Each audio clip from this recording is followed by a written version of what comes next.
Às quintas-feiras o tema é a doutrina da aliança da graça, entendendo biblicamente essa doutrina, a aliança da graça. Inicialmente, eu convido os irmãos a abrirem suas Bíblias, na epístola que Paulo escreveu aos Efésios, capítulo de número 2,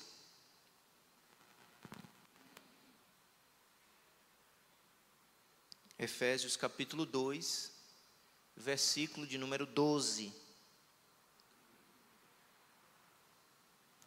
Diz assim, Efésios 2:12: Naquele tempo, estáveis sem Cristo, separados da comunidade de Israel e estranho às alianças da promessa, não tendo esperança e sem Deus no mundo. Vamos repetir a leitura? Naquele tempo, estáveis sem Cristo, separados da comunidade de Israel e estranho às alianças da promessa, não tendo esperança e sem Deus no mundo. Amém. Então, o tema que nós vamos abordar com a graça de Deus nessa noite é as diversas administrações da aliança da graça de Deus. Esse é o tema, as diversas administrações da aliança da graça de Deus.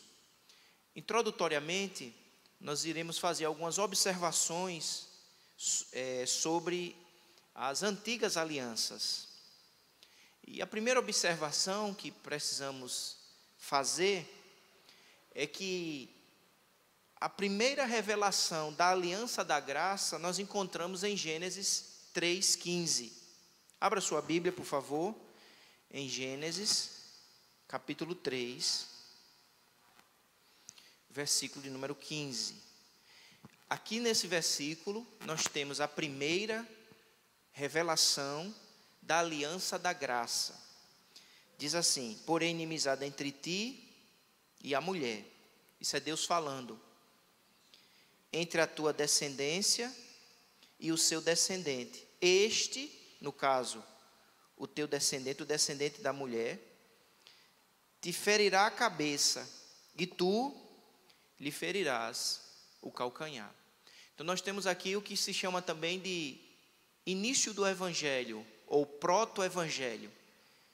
O pecado havia acabado de entrar na humanidade, com as suas terríveis consequências, e Deus misericordiosamente intervém, revela-se, anunciando que do descendente da mulher, o descendente, iria nascer um descendente, e esse descendente, ele iria esmagar a cabeça da serpente, a cabeça do diabo. Então, Deus estaria aí anunciando um pacto, uma aliança, um compromisso de trazer salvação, de trazer vitória contra o mal, através do descendente. Então, essa então é a primeira revelação da aliança da graça. Deus estabeleceu esta aliança, este compromisso de salvar por graça, por misericórdia. Pecadores serão salvos através do descendente. O que nós iremos observar, irmãos, é que esta aliança da graça, ela vai sendo, ao longo da revelação bíblica, manifestada de diversas maneiras. Ou seja, a aliança é única, mas essa aliança ela vai sendo administrada, apresentada de diversas maneiras, através de diversas formas, profecias, eventos, acontecimentos. Então é isso que se chama de administração da aliança da graça. Na medida que nós lemos a Bíblia, nós começamos a perceber que esta aliança vai sendo apresentada de maneiras diferentes, e esta é a ênfase, no caso aqui, que o pastor Joel Bick, esses estudos estão sendo baseados no livro de teologia sistemática que ele escreveu, e é exatamente esta ênfase que ele deseja nos apresentar à luz da Bíblia, que a única aliança da graça será administrada externamente de maneiras diferentes. Ele afirma a seguinte, ele apresenta as seguintes palavras: toda aliança histórico-redentora tem seu núcleo, ou melhor, toda aliança histórico-redentora tem em seu núcleo a aliança da graça. Então, o núcleo é a aliança da graça. E esta aliança da graça vai sendo apresentada historicamente através de diversas outras alianças, mas que na verdade todas elas têm como núcleo a aliança da graça. E ele então afirma: na dispensação, ou melhor, mas dispensa a graça de Deus por meio de uma administração temporária externa. Então, essas alianças históricas que vão sendo apresentadas, elas administram de maneira temporária e externamente a graça de Deus e tipologicamente apontam para Cristo. Ou seja, o tempo todo, na medida que nós lemos o Antigo Testamento, nós vemos Deus reafirmando o seu compromisso, o seu pacto de salvar por meio da graça. Cristo manifesta-se nestas alianças de maneira tipológica. Ou seja, Cristo o tempo todo vai estar sendo pré-anunciado. Cristo o tempo todo estará sendo pré-anunciado, em harmonia com a primeira revelação em Gênesis 3,15. Porque a primeira revelação em Gênesis 3,15 afirmou que da semente da mulher, o descendente obteria vitória, o descendente obteria salvação. Isso se harmoniza também com o que a gente lê na nossa confissão de fé. A confissão de fé congregacional, no capítulo 8, em seu artigo, em seu parágrafo 5 e 6, ele diz: este pacto, ou seja, o pacto da graça, a aliança da graça, no tempo da lei, ou seja, no Antigo Testamento, não foi administrado como no tempo do Evangelho. Sob a lei, o pacto da graça foi administrado por meio de promessas. Sob o Evangelho, manifestado por Cristo. Então, no Antigo Testamento, nós temos a aliança da graça sendo manifesta por promessas. No Novo Testamento, já não é promessas, símbolos, tipos, é a substância da aliança, é a realização da aliança que é Cristo. Diga amém. Está dando para acompanhar aí? Amém. É o que Paulo vai dizer em Efésios capítulo 2. Abra sua Bíblia em Efésios, no texto que nós lemos. E aí nós vamos ver duas importantes verdades afirmadas por Paulo em Efésios capítulo 2. Efésios capítulo 2, o primeiro texto é o verso que a gente acabou de ler, né? O 12. Efésios capítulo 2, versículo de número 12. Que diz assim: naquele tempo, estáveis sem Cristo, separados da comunidade de Israel e estranhos às alianças. Alianças de quê? Da promessa. Então Paulo vai dizer para os gentios que haviam se convertido, que outrora eles não participavam das alianças. E que alianças são essas? As alianças que Deus havia realizado ao longo de todo o Antigo Testamento.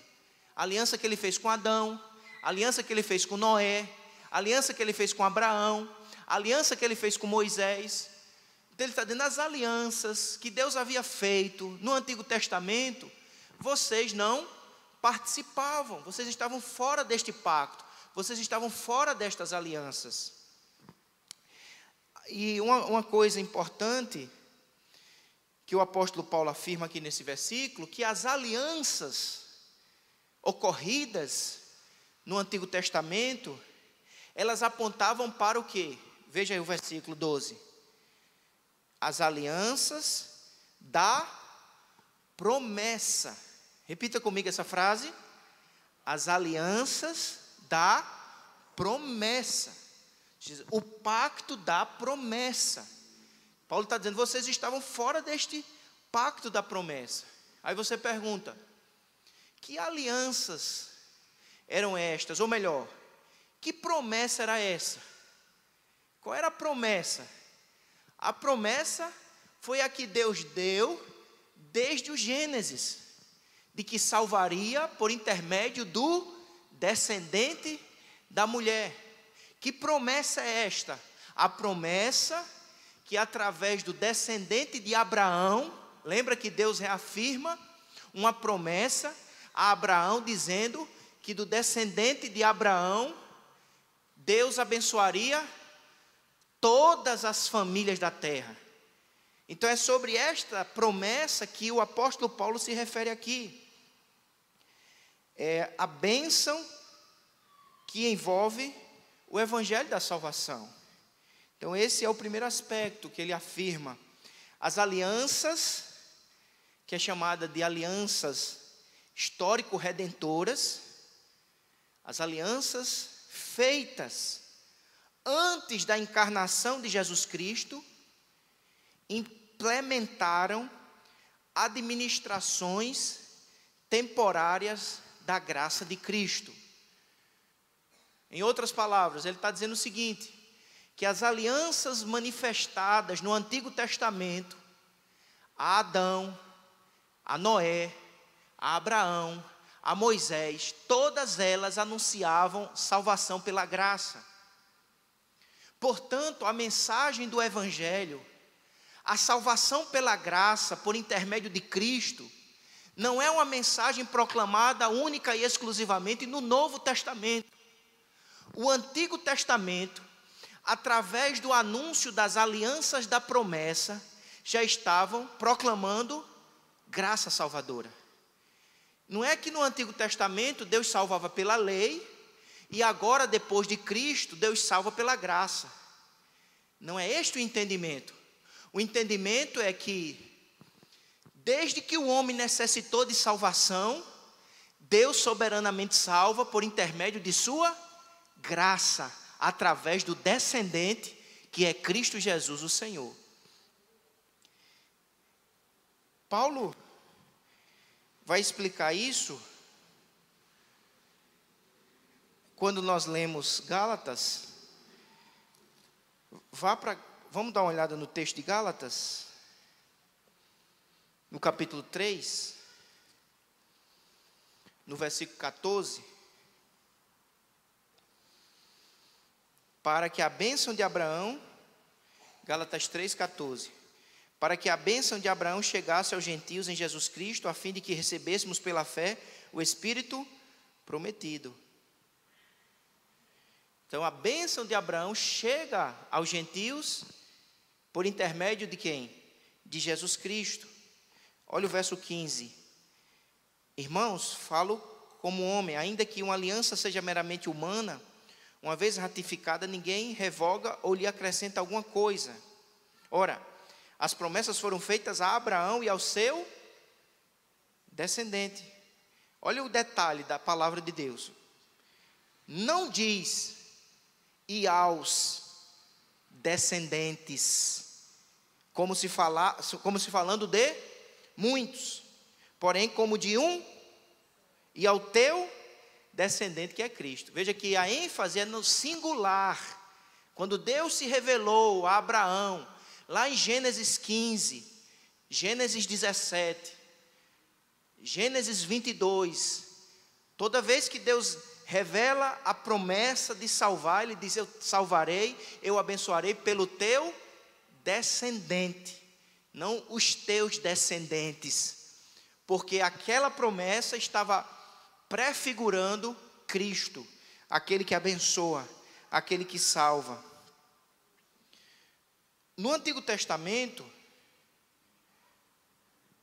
como temos afirmado, a aliança da graça, ela foi administrada por promessas, profecias, sacrifício, circuncisão e a Páscoa.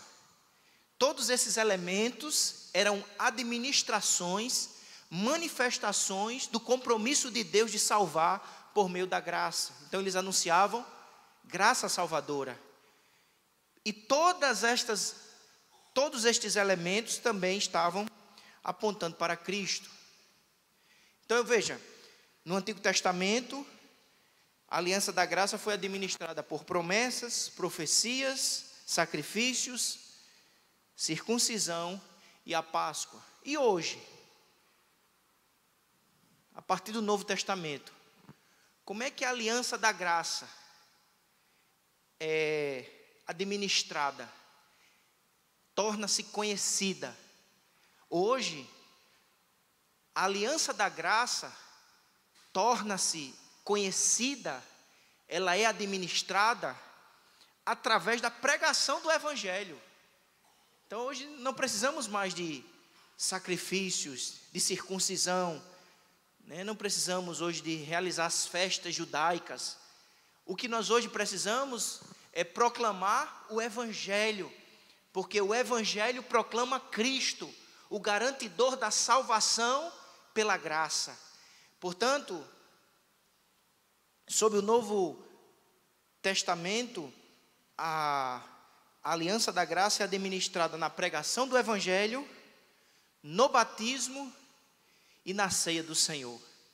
Então, toda vez que nós estamos realizando estes momentos, estamos proclamando a aliança da graça de Deus, que é o compromisso de Deus em salvar, por intermédio da graça, através de seu Filho Jesus Cristo. Volte, por favor, para Efésios, o mesmo capítulo, o capítulo 2.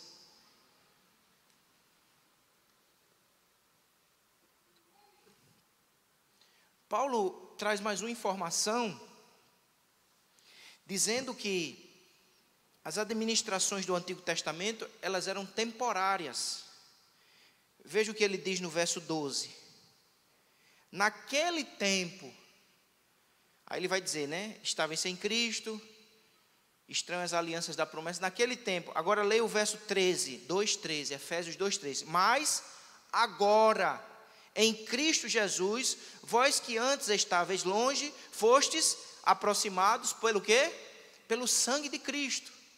Ou seja, Paulo faz essa diferenciação temporal. Naquele tempo, era daquela maneira, a partir daqueles eventos e elementos, mas agora, portanto, ele mostra-nos que aquilo passou, né, aqueles elementos, aquela administração realizada no Antigo Testamento, ela foi para aquele momento, para aquela época, porque em Cristo a aliança é realizada, a promessa é cumprida, os tipos e as profecias são cumpridas. Ele diz isso no verso 15, vamos ler o 19 também. 2:19. Assim, já não sois estrangeiros e peregrinos, mas concidadão dos santos, e sois da família de Deus. Então ele faz, naquele tempo, outrora, estranho as alianças, mas agora, por intermédio de Cristo, nós participamos da aliança da graça, e nós desfrutamos daquela realidade que era simbolizada através da administração ocorrida no Antigo Testamento. Então essa é a primeira afirmativa que nós podemos, ou as conclusões que podemos extrair de Efésios 2:12. Mas prosseguindo, a segunda afirmativa que o autor nos mostra é a seguinte: as alianças anteriores à vinda de Cristo serviram como revelações tipológicas de sua graça salvadora. Tipológica significa pré-anúncios. Tipologia é pré-anunciar através de eventos, pessoas, instituições, de maneira que os eventos estabelecidos por Deus, todos eles estariam prefigurando o próprio Cristo. Quais seriam esses? Efésios 2, verso 11. Portanto, lembrai-vos de que, outrora, vós gentios na carne, chamados incircuncisão por aqueles que se intitulam circuncisos na carne por mãos humanas.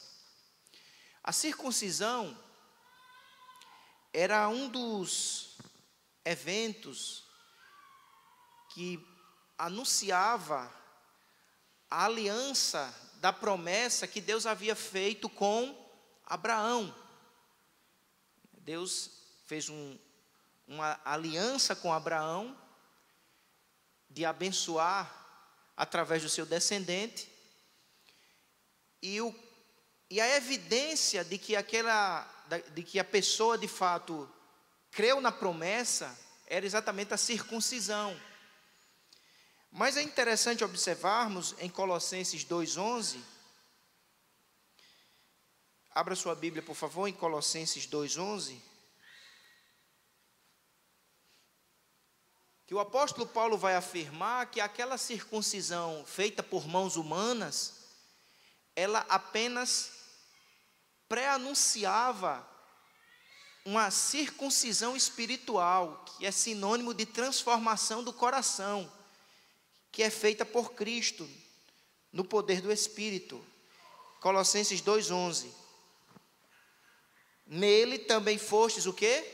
Circuncidados, não por intermédio de mãos humanas, mas no despojamento do corpo da carne. Ou seja, aquele símbolo físico no Antigo Testamento, dado a Abraão e os seus descendentes, ele tipologicamente anunciava uma realidade espiritual, não meramente um rito religioso, mas uma realidade que se cumpre plenamente em Cristo, que é capaz de transformar interiormente o nosso coração. Abra sua Bíblia em Romanos, por favor. Romanos, capítulo 2. Romanos, capítulo 2, versículo 29.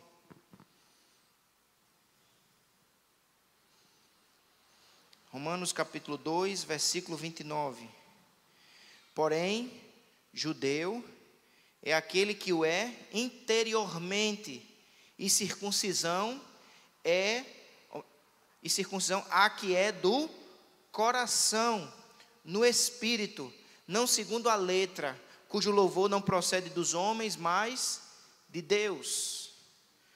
Então o autor quer nos ensinar o seguinte, que as alianças anteriores à vinda de Cristo serviram como revelações tipológicas de sua graça salvadora. Então a circuncisão física era, portanto, uma revelação tipológica da ação salvadora de Cristo na vida daqueles que creem, na vida daqueles que foram alcançados pela graça do Senhor. Então você tem a circuncisão, você tem o templo. Volte a sua Bíblia para Efésios, capítulo 2. Efésios, capítulo 2. Paulo fala também do templo, no verso 21, no qual todo edifício, bem ajustado, cresce para santuário dedicado ao Senhor. Cristo é o verdadeiro templo. Cristo é aquele que realmente traz a verdadeira e espiritual circuncisão. Então, todos aqueles elementos presentes nas administrações do Antigo Testamento estavam apontando para uma obra espiritual, para uma obra suprema que é encontrada somente em Cristo Jesus. Ele cita também a salvação de Noé, a salvação de Noé das águas do dilúvio foi um tipo da salvação da ira eterna de Deus. Então, dois elementos aqui, o autor ele quer que percebamos. O primeiro é que as administrações elas são temporais. Esse seria o primeiro elemento, elas eram temporais, elas foram dadas num tempo e elas tiveram uma data de validade. As administrações eram temporais. E segundo, elas eram tipológicas, porque todas elas apontavam, pré-anunciavam Cristo. Então elas eram temporais e elas eram anunciadoras de Cristo. Então ela serviu para aquele tempo. Ela tinha uma função naquela dispensação, né, naquela administração. De maneira que em Cristo, todas aquelas administrações se realizam, se cumprem. Bem, e aí nós vamos para a temática propriamente dita, depois dessa introdução que o autor nos apresenta aqui, de uma observação mais geral, que seriam as diversas administrações da aliança da graça de Deus. As diversas administrações da aliança da graça de Deus. E aí nós vamos ver, em primeiro lugar, a aliança da preservação de Noé. Adão peca, Deus promete salvar. O homem mergulha cada vez mais no pecado. É só a gente continuar lendo Gênesis 3, Gênesis 4, Gênesis 5. Em Gênesis 6, a corrupção, a maldade, a rebelião contra Deus se espalha sobre toda a humanidade. O homem pecador merece a ira de Deus, a destruição. Mas Deus havia estabelecido uma aliança. Deus havia estabelecido um pacto que salvaria. E aí nós vemos então Deus preservando a humanidade através de Noé e de sua família, juntamente com ele, composta ali de 8 pessoas. Então nós temos aí a primeira administração da aliança da graça, que é chamada de aliança da preservação. Essa é a primeira administração da aliança da graça, aliança da preservação. Vou perguntar aos irmãos, vão repetir, qual é a primeira administração da aliança da graça? A aliança da preservação. Deus soberanamente resolve preservar a humanidade, porque Ele havia estabelecido um pacto. Ele se comprometeu que iria salvar, mesmo aquela humanidade rebelde, pecadora, merecedora da ira absoluta. Deus então preserva a humanidade. Deus revela a sua graça, e há uma ênfase da graça comum. Deus resolve sustentar a humanidade. A gente vê isso em Gênesis. Abra sua Bíblia, por favor. Em Gênesis, capítulo de número 3, ou melhor, 6, versículo 17. E aí começa essa narrativa que vai nos mostrar a intenção de Deus de preservar a humanidade, por intermédio de Noé, com a construção da arca. Gênesis 6, versículo 17. Porque estou para derramar águas em dilúvio sobre a terra, para consumir toda a carne, ou seja, toda a humanidade em que há fôlego, toda a carne em que há fôlego de vida debaixo dos céus, tudo que há na terra perecerá. Ou seja, toda a criatura, e a palavra carne aí não significa só a humanidade, mas toda a criatura. Contigo, porém, verso 18, estabelecerei a minha aliança. Olha aí a palavra aliança. Estabelecerei o meu pacto. Qual é o pacto? De manifestar graça salvadora.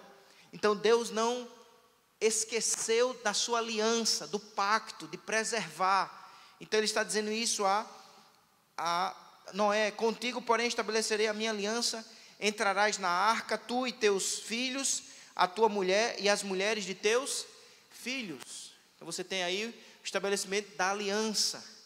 Você tem aí elementos que se realizarão de maneira temporária. O uso da arca, o símbolo do pacto. Surge então o arco-íris como o sinal de que Deus estaria preservando. Então você tem elementos que serão importantes naquele momento, temporariamente, manifestando a graça de Deus. Mas aqueles elementos temporários também, tipologicamente, estão apontando para Cristo. Ou seja, Cristo é a arca que nos preserva da ira vindoura, né? Deus derramará a sua ira, mas ao mesmo tempo Deus providencia salvação através do seu servo Noé. Leia comigo o 22 do mesmo capítulo. Assim fez Noé consoante a tudo que Deus lhe ordenara.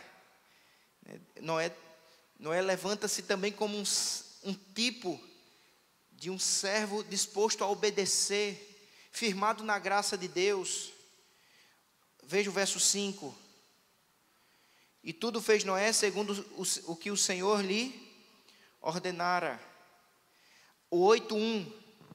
Lembrou-se Deus de Noé e de todos os animais selváticos e de todos os animais domésticos que com ele estava na arca. Deus fez soprar um vento sobre a terra e baixaram as águas.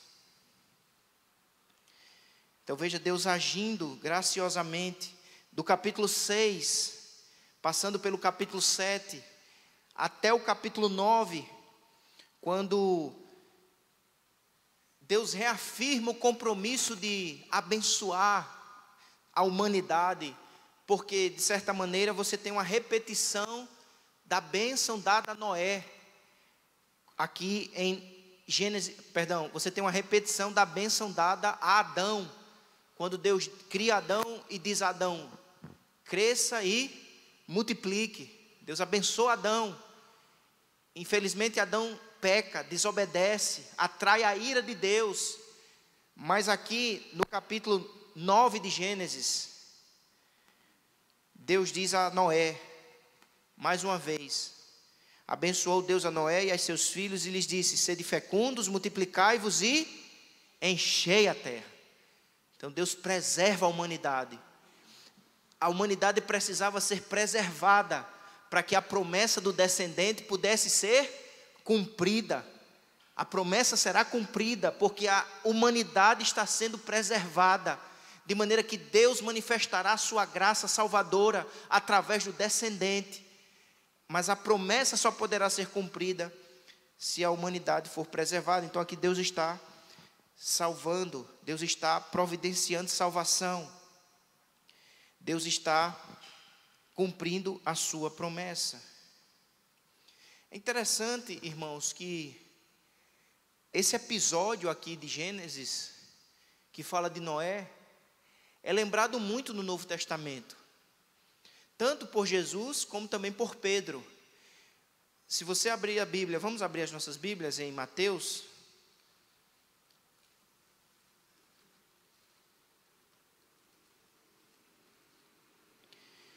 E aqui a gente pode extrair alguma aplicação para nós. Deus enviou um dilúvio, manifestando a sua ira contra o pecado, contra uma humanidade em rebeldia.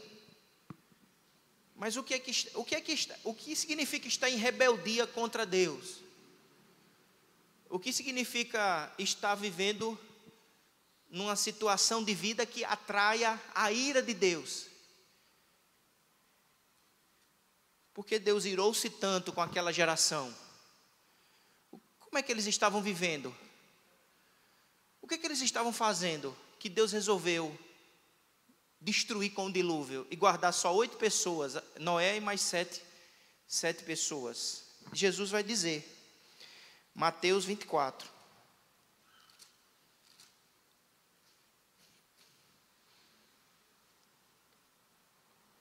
37.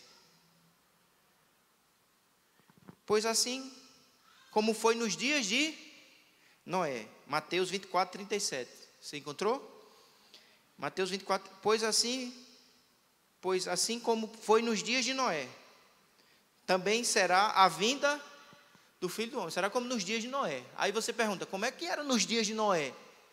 Porque nos dias de Noé, Deus mandou o dilúvio.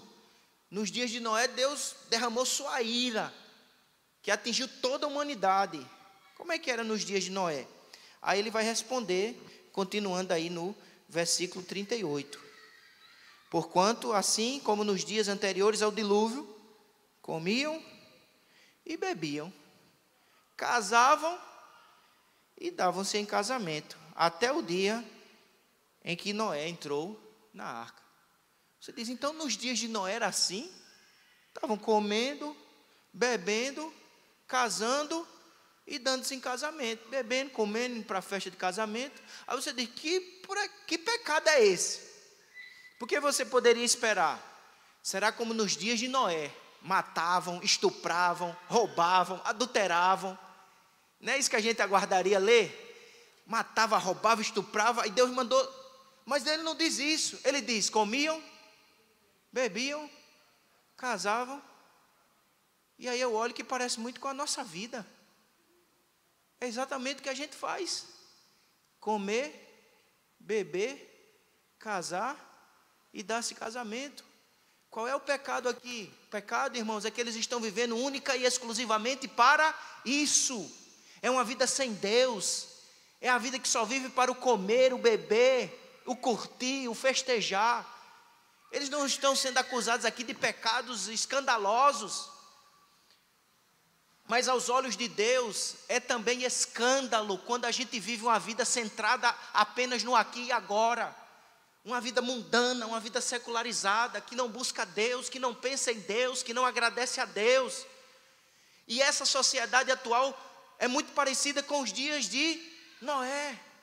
As pessoas estão só vivendo para o estômago, ganhar dinheiro, comer bem, viver bem, morar bem, curtirem os melhores restaurantes, as festas mais badaladas, ou vivendo para isso, ou desejando isso. Quem não tem, ambicionando, com o coração, distantes de Deus, distantes de Cristo, distantes de um coração quebrantado. É isso que Jesus está dizendo, será como nos dias de Noé. Isso trouxe ira. Será que nós também não estamos vivendo como nos dias de Noé? E só quem escapou de toda aquela geração foram 8 pessoas. Apenas uma família que compreendeu que a vida não é só comer, beber. A vida não é só curtição, não é só buscar o material, o financeiro, o mundano. A vida real é temer o Senhor, é amar a Deus, é depender dEle, é reconhecer-se pecador carente da graça de Deus e reconhecer que não somos salvos por nossos méritos, por nossas obras. Precisamos do descendente, precisamos de uma arca que possa nos salvar, e só dentro dela estaremos salvos. A pergunta é, você já entrou na arca? Você já teve um real encontro com Cristo? Não adianta estar perto, não adianta ver a arca, estar perto da arca. Só quem foi salvo naquele dilúvio foi quem entrou. Por isso que está escrito no Evangelho, entrai pela porta. Não basta olhar a porta, achar bonito a porta, estar perto da porta. É preciso entrar. É preciso voltar-se para a arca, a porta, que é Cristo, o Senhor. Então nós temos a aliança da preservação. Mas em segundo lugar, a segunda administração é a aliança da promessa. Qual foi a primeira? A aliança da preservação com Noé. Qual foi a primeira?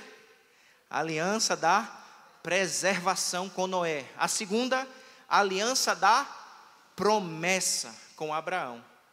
Lembrando que todas elas tem como núcleo a graça, tem como núcleo Cristo, que está sendo anunciado tipologicamente. A aliança da promessa feita a Abraão e seus descendentes é bem conhecida. Começa no capítulo 12 de Gênesis. 12.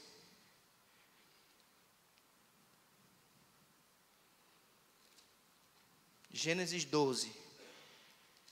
Mais uma vez, você tem aqui a mudança da administração, porque novos elementos surgem.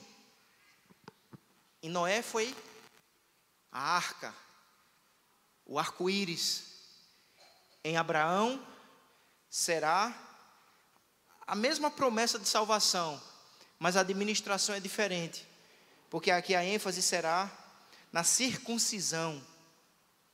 Os que creem na promessa, como evidência de que de fato creem, devem ser circuncidados. A aliança com Abraão prometeu bênção eterna para um povo separado. É aqui que Deus começa a trabalhar essa ideia de povo separado, né, de povo escolhido. Em Noé a ênfase é mais com a humanidade como um todo, a humanidade é preservada. Mas aqui com Abraão, de toda a humanidade que já está preservada, Deus escolhe uma família, chama Abraão. De Abraão constitui uma tribo, de uma tribo, uma nação. Isso vai acontecer mais na frente com Moisés. 12, Gênesis 12.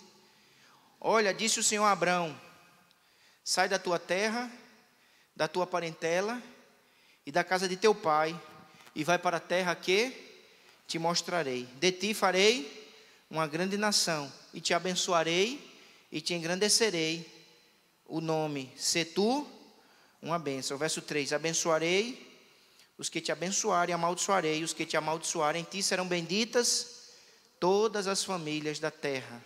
Verso 7: apareceu o Senhor a Abraão e lhe disse: darei à tua descendência esta terra. Ali edificou Abraão um altar ao Senhor que lhe aparecera. No capítulo 13, verso 14, disse o Senhor a Abraão, depois que Ló se separou dele: ergue os olhos e olha desde onde estás para o norte, para o sul, para o oriente e para o ocidente, porque toda essa terra que vês, eu te darei a ti e à tua descendência para sempre. Então Deus promete dar à descendência de Abraão a terra. Atos, capítulo 3. Atos, capítulo 3, versículo 25.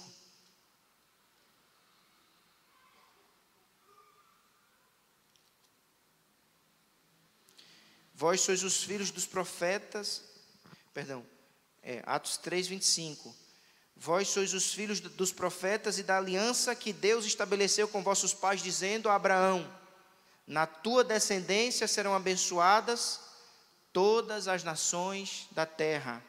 Tendo Deus ressuscitado o seu servo, enviou primeiramente a vós outros para vos abençoar, no sentido de que cada um se aparta das suas perversidades. Então você tem aí a aliança da promessa, Deus prometendo abençoar, Deus prometendo conceder a terra, e Deus estabelecendo um sinal deste pacto, desta aliança, que é a circuncisão. Como nós temos observado, ela tem uma validade, digamos assim, temporária, aquele evento, aquela instituição. E temporariamente ela está anunciando a graça, mas tipologicamente ela está anunciando Cristo, que é aquele que realmente nos concede a bênção, nos concede um novo céu e uma nova terra. Há uma ênfase na promessa de Abraão concernente à terra. Se nós lermos com atenção o texto de Gênesis 12, 15, 17, nós perceberemos que há uma ênfase no ensino ou na promessa dada a Abraão a respeito da terra que ele herdaria. E isso plenamente se cumpre em Cristo, quando em Cristo nós nos tornamos herdeiros da terra, porque nos tornamos herdeiros de um novo céu e de uma nova terra, que já havia sido pré-anunciado a Abraão, como aquele que receberia as dádivas da bênção do Senhor. Mas acima de tudo, irmãos, a aplicação que a gente pode tirar, né, desse ensino está em Romanos 2:29. Abra sua Bíblia, por favor, em Romanos 2:29.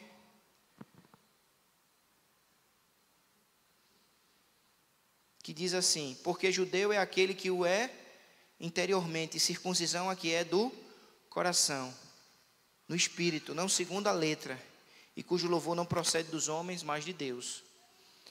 O que o apóstolo Paulo nos ensina aqui, que não basta receber e participar do rito da promessa ou da aliança.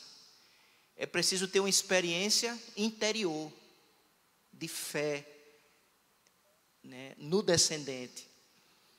Muitos na época de Abraão receberam o rito, a circuncisão física, mas não eram crentes de verdade, porque não basta o rito, é preciso uma experiência real com o Evangelho, com Cristo.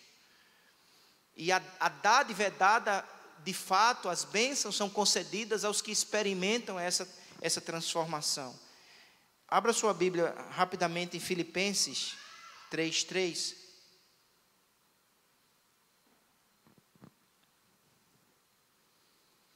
Filipenses 3:3, que diz assim: porque nós é que somos a circuncisão, nós que adoramos a Deus no Espírito, e nos gloriamos em Cristo Jesus, e não confiamos na carne. O que é a verdadeira circuncisão? É confiar em Cristo. O que é a verdadeira circuncisão? É ter uma vida transformada interiormente.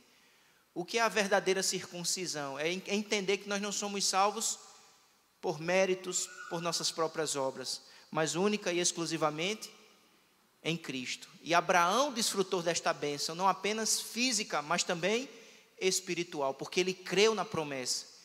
Ele creu que Deus providenciaria salvação por intermédio de Jesus Cristo. Então, nesse sentido, esses personagens do Antigo Testamento, eles são crentes como a gente é crente, porque eles viveram e morreram crendo no Evangelho anunciado, na promessa proclamada por Deus que providenciaria salvação através do descendente. Eles olhavam para o futuro, aguardando a encarnação do Verbo, a vinda de Cristo para realizar o plano redentor.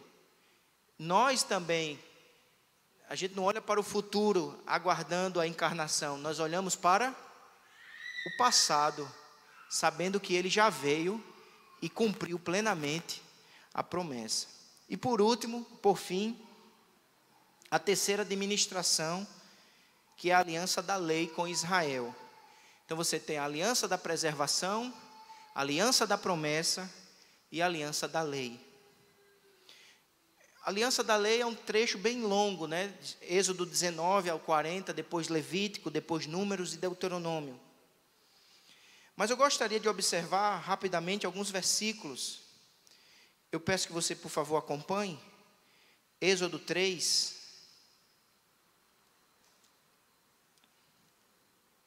Êxodo 3:7.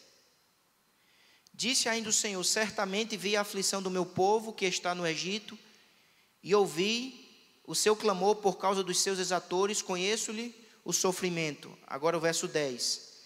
Vem agora, e eu te enviarei a Faraó para que tires o meu povo, os filhos de Israel, do Egito.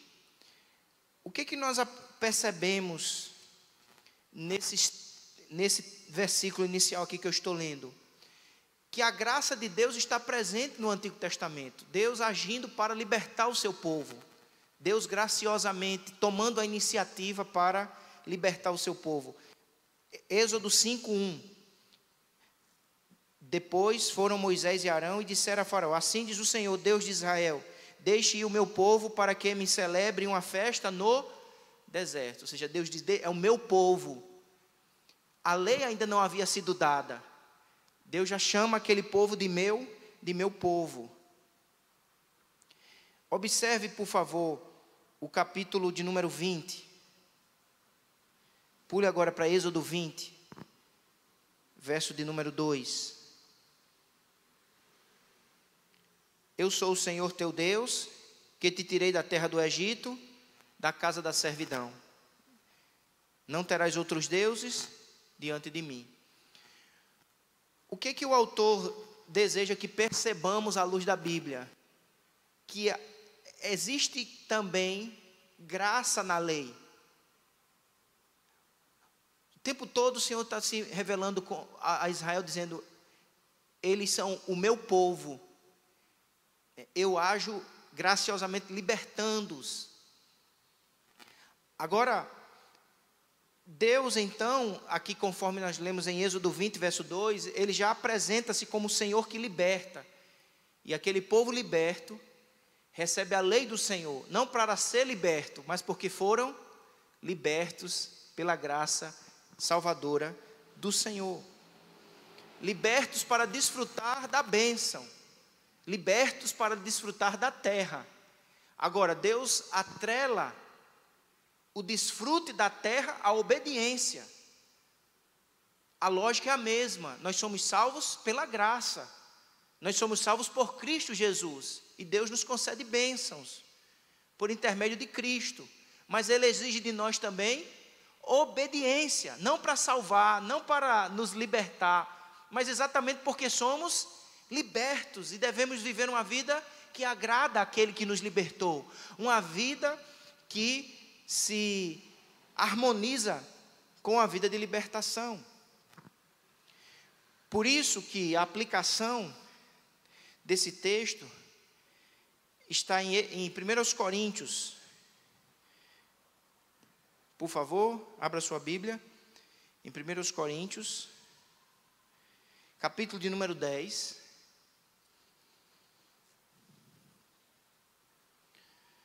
Veja o que Paulo vai dizer, usando o exemplo dos irmãos que viveram na época da lei.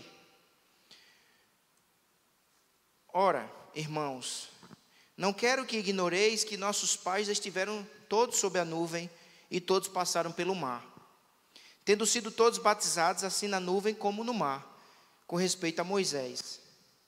Todos eles comeram de um só manjar espiritual e beberam da mesma fonte espiritual, porque bebiam de uma pedra espiritual que os seguia, e a pedra era Cristo. Ou seja, Moisés está falando do que aqui? Da aliança da lei, né? Deus agindo, cuidando do seu povo, sustentando o seu povo, mantendo o seu povo de pé naquele deserto.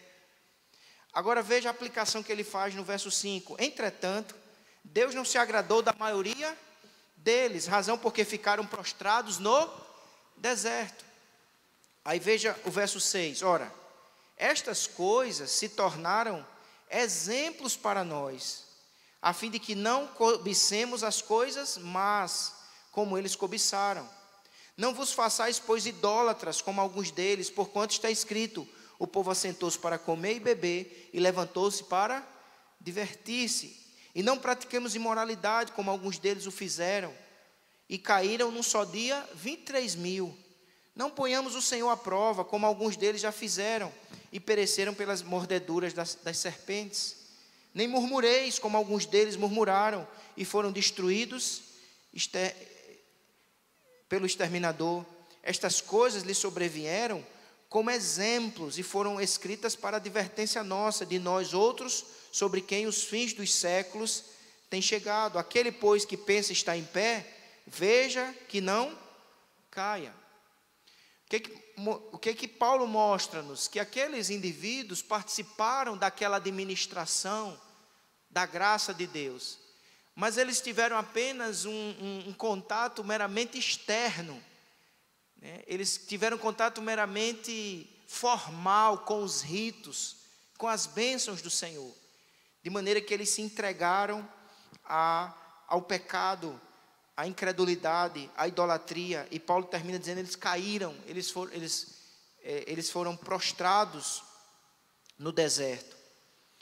Portanto, meus amados irmãos, que o Espírito Santo possa aplicar em nossos corações esse ensino que nos revela a mensagem da graça de Deus ao longo de toda a Bíblia, e que isso gere em nós gratidão ao Deus que proveu salvação desde o momento que caímos em Adão. O Senhor é bom, o Senhor é fiel, o Senhor é misericordioso e nos salva através de Cristo. Que haja em nós alegria, porque temos salvação através de Cristo. Que haja gratidão, mas que haja em nós também compromisso, resposta com as dádivas de Deus, com as bênçãos da graça. Que essa graça não nos acomode, mas que a graça nos transforme e nos capacite a viver uma vida que glorifica o nome do Senhor. Em nome de Jesus. Amém e amém. Que Deus nos abençoe. Fiquemos de pé, vamos orar.